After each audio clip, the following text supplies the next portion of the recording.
You're sitting there, ghosted on Tinder, straight up crying, questioning your entire existence over some Delulu dude who used a filter holding a fish in his profile pic. Cute. Adorable, honestly. Meanwhile, back like 50,000 years ago, your ancestors were out there closing deals left and right, completely outperforming you with nothing but some red mud smeared on their face and a necklace made of real wolf teeth.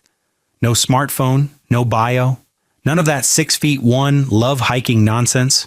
Just a rock, a few paint streaks, and a whole basket of Riz strong enough to keep this entire species from going extinct. So kill the Wi-Fi, smear some mud on your face, and watch how these cave bros used to pull. First, drop the theory that biggest club wins, drag her back to the cave by the hair. Done deal. Wrong. Dead wrong. That's a fantasy cooked up by some virgins in the 1920s. Guys who woke up with a head full of bias and a brain that never once touched a single page of anthropology. Courtship back then was calculated as hell. Way more calculated than some guy spending 20 minutes sucking in his waist and editing his legs longer in a photo. Start with jewelry. Archaeologists dug up shell beads in Blombos Cave, South Africa, 75,000 years old, carefully drilled, then strung together. Don't think they wore that for fun. That was the profile pic of the era. Picture some cave bro strutting into camp with his brand new shell necklace, 3 days of grinding stone until his hands blistered, chest puffed out, walking around like, "Yo, Ruins, check out my exclusive necklace. Just picked it up straight from the ocean." Ruins looks him up and down and goes, "Bro looks like a tool trying to show off. You planning to spear a mammoth in that shiny little thing or what?"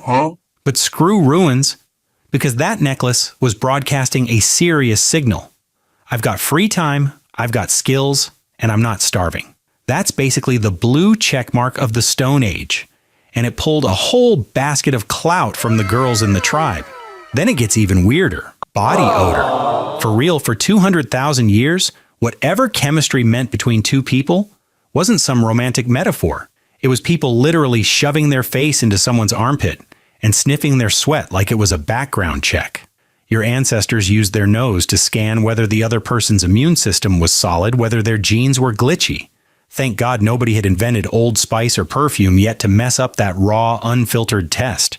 Facial symmetry mattered too. A symmetrical face was basically a walking health certificate. No parasites, no disease.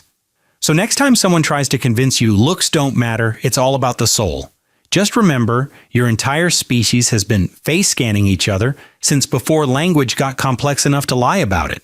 Crooked nose, buck teeth back then. You are cooked.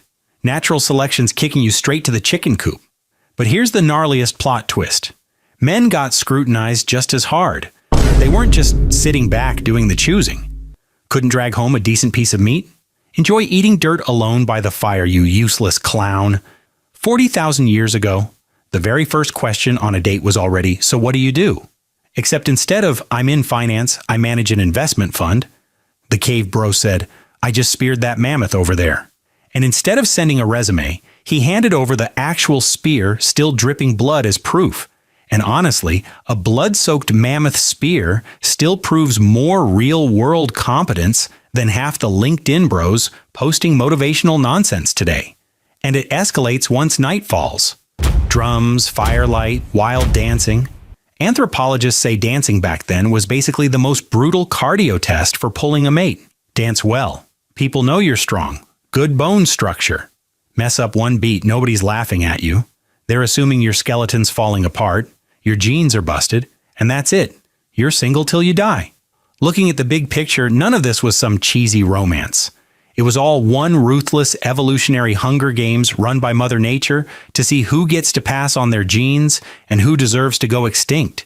It's survival warfare, just wearing a little shell necklace and doing a death dance around the fire. So next time you're sitting there editing your dating app bio for the 10th time just to farm a little validation, remember you're the product of 300,000 years of people who solved this exact problem with wolf teeth and some seriously aggressive nose sniffing.